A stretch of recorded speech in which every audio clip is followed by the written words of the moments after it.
I just remember him walking in and asking everybody, hey, what kind of girls do y'all want?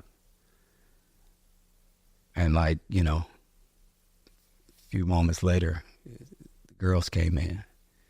Puff Daddy Head's music producer said this about Diddy. Watch this to the end. Diddy's story and really talk about it from a spiritual perspective.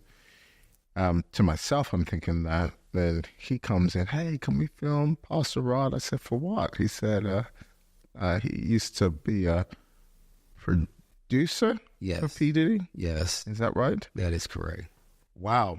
Well, we're going to go into all of that. Technology before, TV. So if you got that opportunity, you had to take advantage of it because the competition was very stiff. And we got invited out and met all of these people.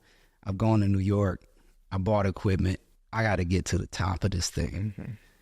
And I told God, I'm going to just make the beats.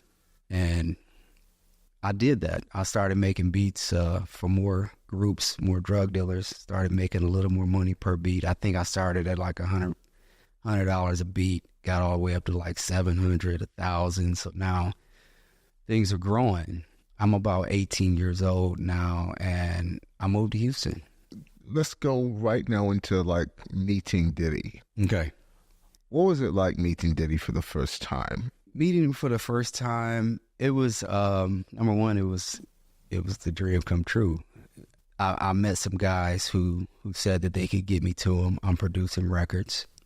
They send one of the records, and I get a call, hey, Diddy loves the record. He wants to use it. And I get a check for $7,000 for that little bitty track I did. Probably took me 5 minutes to make the track. So I'm steadily sending more records. And now Diddy wants to meet. Now they're like, they want you to come to New York. So I get on the plane and I go to New York. And I go to Daddy's House Studio, 44th and Broadway in Manhattan. And we're all out there. And Diddy pulls up in a drop top Ferrari 360 Spider. What's Daddy's house? What's the reference to Daddy's? So Daddy's house, his name was Puff Daddy then. It wasn't Diddy. So Puff Daddy. Oh yes, it was Puff Daddy. It was Puff Daddy. So Daddy's house recording studio. Okay. Yes. That was your first encounter with them. What was like your next significant encounter with them? The next significant encounter was in Miami. Okay. It was in Miami at a party. I just remember him walking in and asking everybody, hey, what kind of girls do y'all want? And like, a few moments later, the girls came in. And I think somebody said they wanted Puerto Rican girls. And just a bunch of them came in. Where did they come from? I don't know. I didn't have the connections, but... So, we're in Miami, and that was just one of the many instances where, like, the power that, this guy could get whatever he wanted. There was already girls there at the party, but I believe these girls came specifically to do whatever we wanted them to do. So, and it's suffice to say at this point, you're backslidden, you're gone, or there's still a fight in there? Or? There's still a fight. There's still a fight. I'm dealing with the voice of the Lord every moment telling me to get out of there. And fighting this, I actually feel like I'm going crazy. And I'm trying to share with other people to see if they're going through the same thing, because I know some of the producers and the writers that I'm around, they came from church too. And I'm wondering, like, man, how are y'all like not feeling this? Like, because the fire of God is all over me. And I'm like, man, I'm going to lose my mind trying to fight this. So, there was a couple guys I would try to talk to, and I would say, hey, how do you feel about doing secular and, and working for the Lord? Like, how are you feeling about it? And some guys would say, hey, it doesn't matter to me. I mean, it's just the gift. And so a lot of times I would go back to God, like, God, you gave me the gift. Why am I feeling this way? Why am I struggling emotionally and psychologically? One thing I experienced is that this whole thing is spiritual.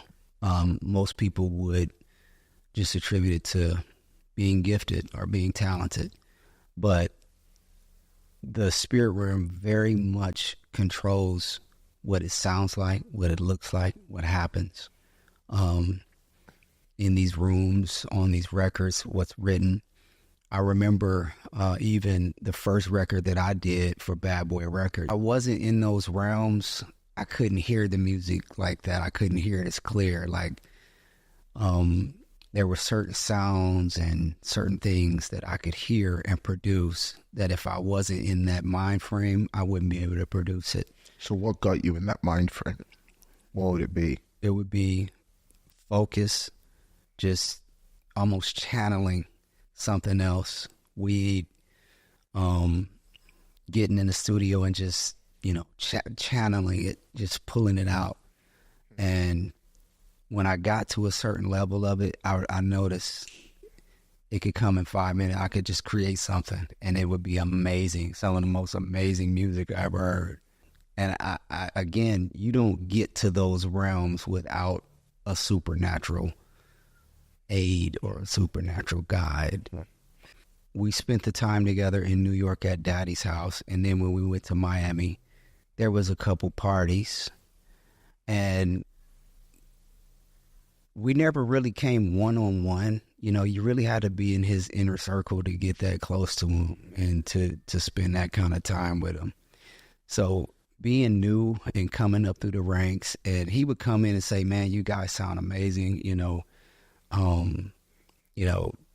keep going, he would give us encouragement. And of course we got on some records and we made the money and the doors were opening. And I believe that in the realm of the spirit, should I have taken the different sacrifices and the different sex capades and done all of these things, I think it would have just kept going. But I think the Lord put the brakes on it and in a way and put fire on it. So, and what was like a final straw for you? So after leaving Miami, and I said, I'm walking away from it all. And they were like, no, you're not walking away. You need to get here now. And I hung up and I stopped answering calls. But then the threats started. I started getting threats. We're going to find you. None of these guys knew my mom or where she lived. My mom started calling me, hey, these guys are calling.